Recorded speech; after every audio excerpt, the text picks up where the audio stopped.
23e jour du calendrier de l'Avent. Je me gâte avec une bouteille qui est un peu spéciale pour moi, le Lafroig Cherry Oak. Spéciale parce que j'ai eu de la difficulté à avoir cette bouteille-là pas mal.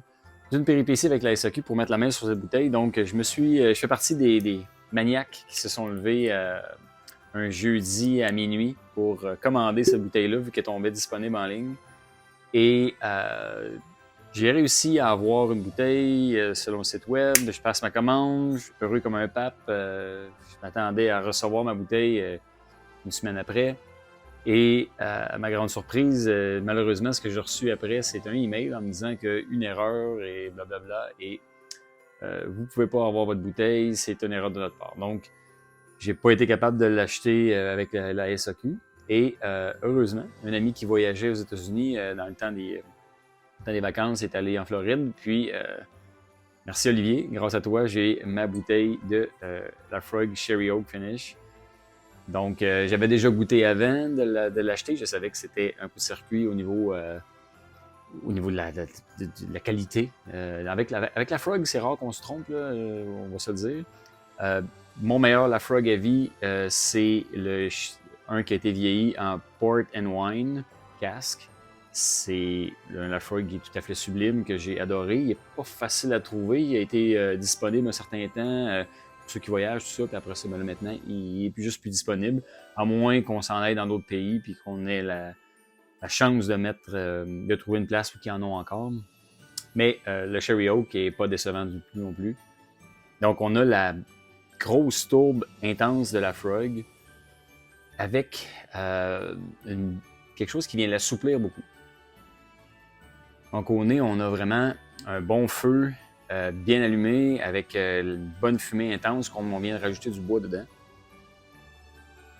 Et la partie sherry vient l'adoucir un peu, vient mettre un peu de fruits là-dedans, vient mettre un peu aussi un peu de noix, un peu de rondeur là-dedans.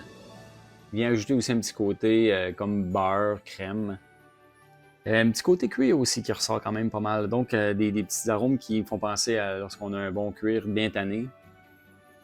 Déjà les Lafroig sont bons. Avec un Cherry Oak Finish, ça ajoute une belle couche par-dessus, ça le rend encore meilleur. On plonge. Oh, très intense. En bouche, c'est assez explosif. Beaucoup de cendre, beaucoup de charbon.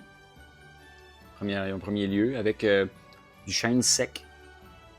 Ensuite vient un petit côté mélange de noix et fruits, là, un peu comme en anglais c'est trail mix, c'est comme un mélange de noix avec des canneberges, quelques fruits, des raisins secs, tout ça. L'espèce d'arôme qu'il y a là-dedans, dans ce sac-là, c'est un peu ce qu'on a en bouche après coup aussi. Définitivement très tourbé. Avec un beau petit côté chêne humide aussi qu'on peut déceler. Quand même une belle complexité, une belle richesse, c'est très dense. C'est quand même voluptueux aussi, là. C'est riche. Mais tellement bon. Je l'ai mis vers la fin du calendrier de l'Avent parce que c'est un peu comme une récompense. C'est un peu comme on se rapproche du summum dans les whiskies tourbés que moi j'apprécie.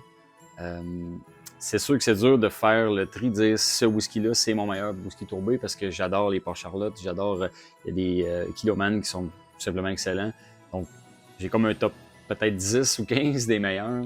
Il en fait partie, mais il est spécial un peu pour moi. Puis, d'autant plus que ça a été difficile pour moi de mettre la main dessus, donc ça ajoute un peu plus à la récompense de ce whisky-là, puis à la valeur qu'il a sentimentale pour moi. Là.